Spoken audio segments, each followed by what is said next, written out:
Hello, everyone, and welcome back to the show. You are listening to Pod Studio, your favorite place to practice English naturally. I am Alex, and I am so happy you are here with us today. And I'm Emma. Hi, Alex, and hi to all our listeners.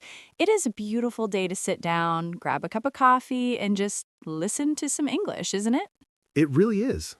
Today, we have a topic that I think is very important for everyone, especially for people learning a new language. We are talking about how to build confidence slowly. That is a great topic. You know, many people think confidence is like a light switch. You just turn it on and suddenly you are brave. But it isn't like that, is it? Not at all. It's more like growing a plant. You have to water it every day, give it some sun and wait. You can't rush it. This is so useful in real life because whether you are starting a new job, moving to a new city, or just trying to speak English in a shop, you need that inner strength.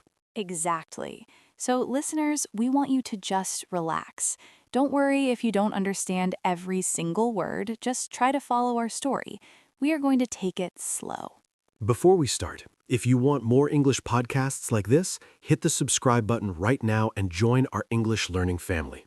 It really helps us grow. Alex, let's start with a simple question. Have you always been a confident person? Oh, absolutely not. Alex, if you knew me 10 years ago, you wouldn't believe it. I was the girl who sat in the back of the classroom and never raised her hand. I was terrified of making a mistake. I thought if I said something wrong, everyone would laugh. I think a lot of people feel that way.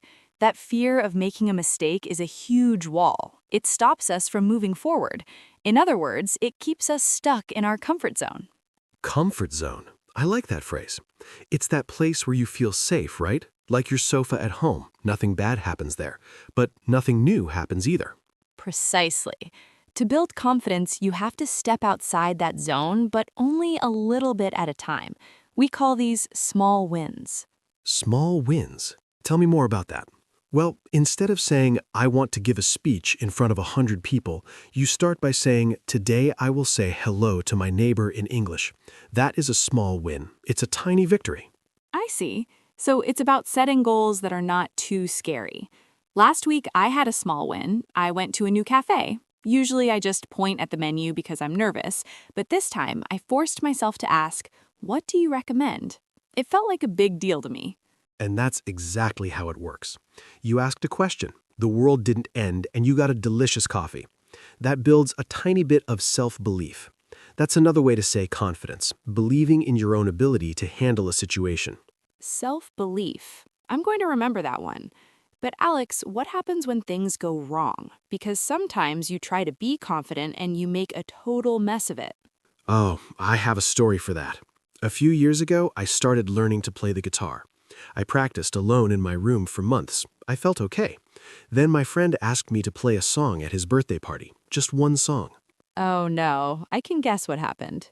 It was a disaster, Emma. My hands were shaking, I forgot the chords, I even forgot the words to the song. I felt so embarrassed. My face was red as a tomato. That sounds painful. Did you want to give up? For a few days, yes. I thought, I am not a guitar player, I should stop. But then I realized that I was being too hard on myself.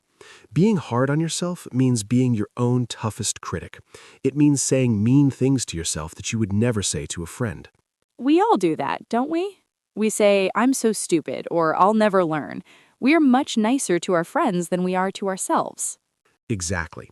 So I decided to try a different approach. I told myself, Alex, it's okay to be a beginner. A beginner is someone who is just starting.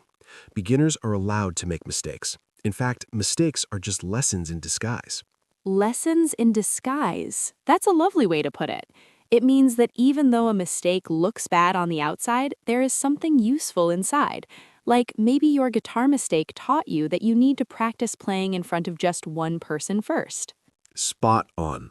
I started playing for my cat, then for my mom, then for 2 friends. I built it up slowly. That's the slowly part of our topic today. You can't run a marathon if you haven't practiced walking around the block. I think this applies so much to English learners. Many listeners feel like they should be perfect, but perfection is a trap. If you wait until you are perfect to speak, you will never speak. I agree. I often tell people to embrace the mess. To embrace something means to take it and hold it close, to accept it fully. So embrace the messy sentences, embrace the wrong tenses. It's all part of the journey. I like that. Embrace the mess. It makes it sound like an adventure. But let's talk about the physical side of confidence. Do you think how we stand or sit matters? Definitely. There's this idea of body language.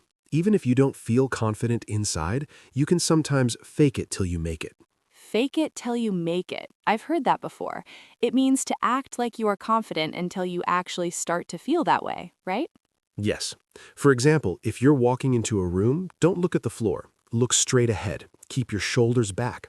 If you act like a confident person, your brain starts to believe it too. It's a bit of a trick, but it works. I use that trick at work. Before a big meeting, I go to the bathroom and stand in front of the mirror. I put my hands on my hips and stand tall. It feels silly, but it actually makes me feel stronger. It's not silly if it works.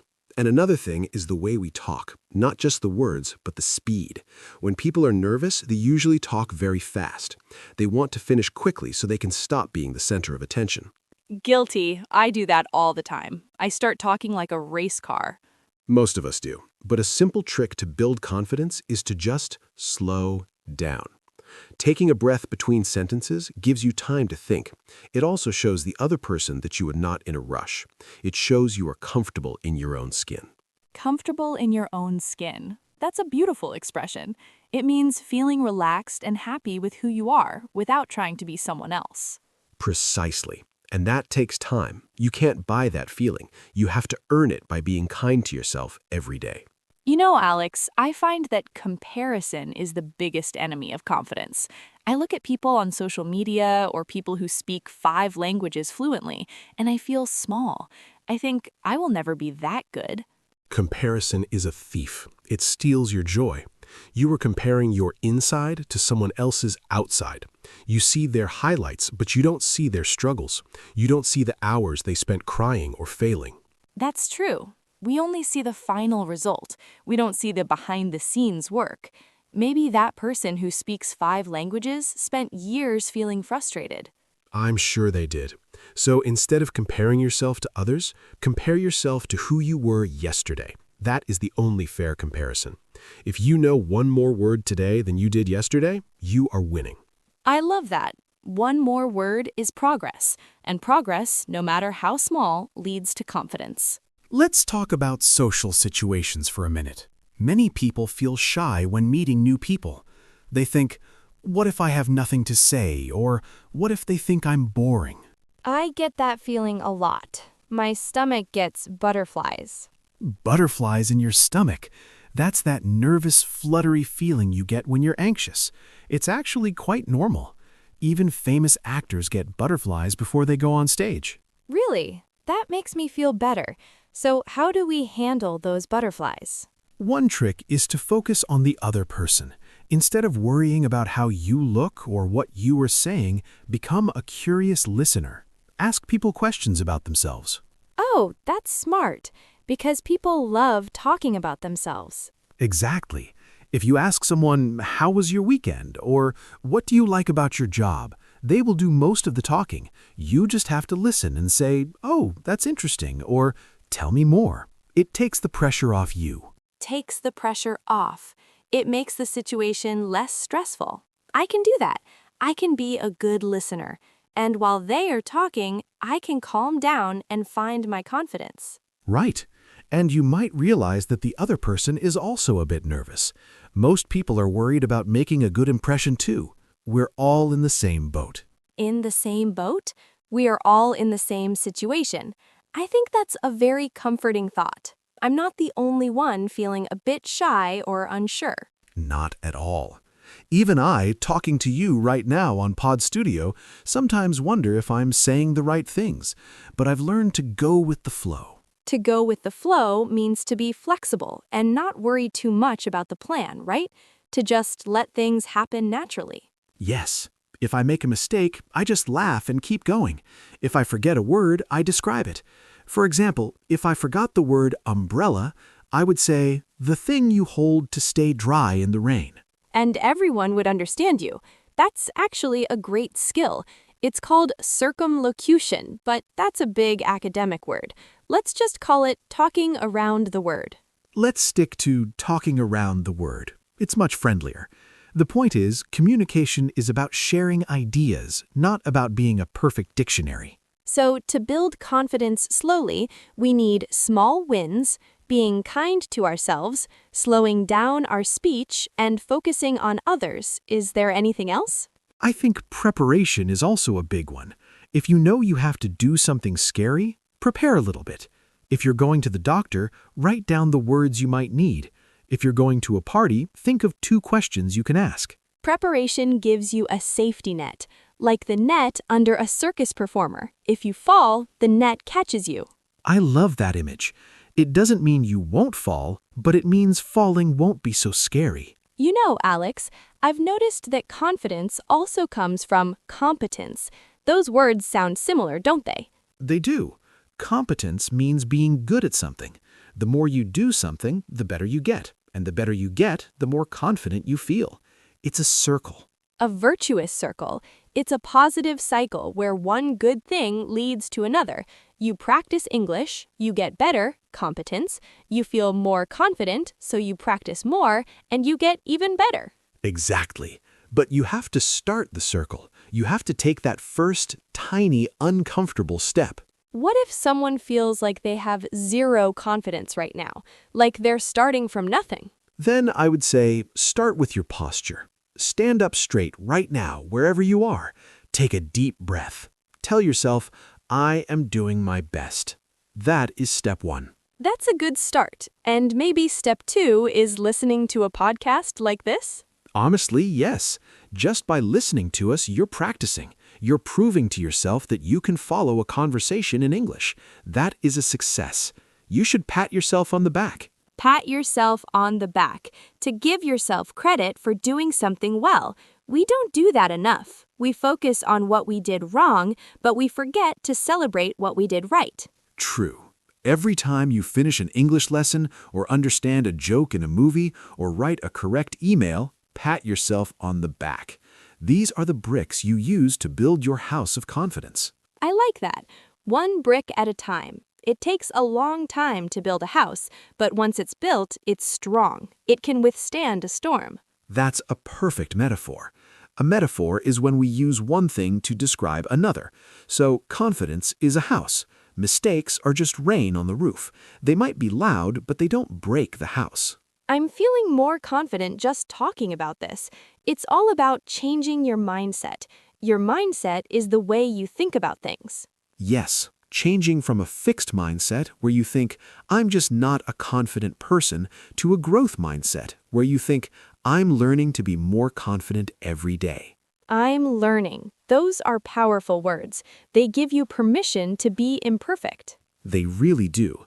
I remember when I first started this podcast, Pod Studio, I was so worried about my voice. I thought, do I sound okay? Do I sound professional? I listened to the first episode and I hated it. Really, I loved the first episode. Thanks, Emma. But at the time, I was very self-conscious. That means I was too focused on myself and worried about what others would think. But then I realized the listeners don't care if I sound perfect. They just want to learn and connect. That's so true. We often think people are judging us, but usually they're just thinking about their own lives. They're not looking for our mistakes. Exactly. Most people are kind. Most people want you to succeed. When you realize that the world is not a giant exam room, it's much easier to relax. The world is not an exam room. I need to write that down. That's such a relief. It is. So let's recap a little bit. We've talked about a lot of things today. We talked about small wins, which are those tiny successes that build up over time. And we talked about self-belief, which is believing in yourself, and embracing the mess, which means accepting that things will be imperfect.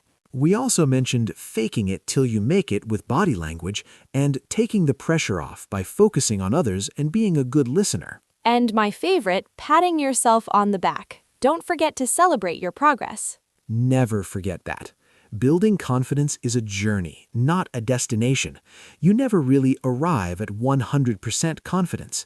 Even the most confident people have days where they feel shy or unsure. That makes them human, and being human is better than being perfect. I couldn't agree more. You know, Emma, I was thinking about another example. Think about a child learning to walk. They fall down dozens of times. Do they stay on the floor and say, well, I guess I'm just not a walker? No, they just get back up and try again. They don't feel embarrassed. They don't think they are failing. They're just learning. We lose that as we get older. We start to care too much about losing face. To lose face means to lose the respect of others or to feel humiliated. But if we can act a bit more like that child, falling down, laughing, and getting back up, we'll build confidence so much faster. Or, as we said today, build it slowly but surely. Slowly but surely is a great phrase. It means if you're moving slow, you're definitely making progress. I think that is the perfect message for our listeners. It doesn't matter how fast you go, as long as you don't stop. Well, Emma, I think we have covered a lot of ground today. I really enjoyed this conversation. Me too, Alex. It was very eye-opening. That means it helped me see things in a new way. I'm glad. And to everyone listening at home or in the car or while you're walking your dog, thank you for spending this time with us at Pod Studio. Yes, thank you. Remember, you're doing a great job. Learning a language is one of the best ways to build confidence, even if it feels hard right now. Every minute you listen, every word you learn is a brick in that house of confidence we talked about. Keep going. You've got this. We hope you feel a little bit more encouraged today. Maybe try one small win this afternoon, just one tiny thing that's a little bit scary. That's a great idea. Tell a stranger, have a nice day, or order your lunch in English if you can. See how it feels. And then, of course, pat yourself on the back. Exactly. We will be back soon with more conversations and more English practice. It was a pleasure having you with us today. Take care of yourselves and keep practicing. Goodbye for now. Goodbye, everyone. See you next time on Pod Studio. Bye. Actually, Emma, before we go, I just thought of one more thing. Oh, what is it? Just a reminder that if someone didn't understand everything we said today, they can always listen again. Repetition is the secret sauce of learning. Secret sauce. I love that. The special ingredient that makes everything work. Exactly. Listen once for the story, listen twice for the words, and listen a third time for the confidence. Now that is a plan. Okay, now we really are finished. See you soon. Bye-bye.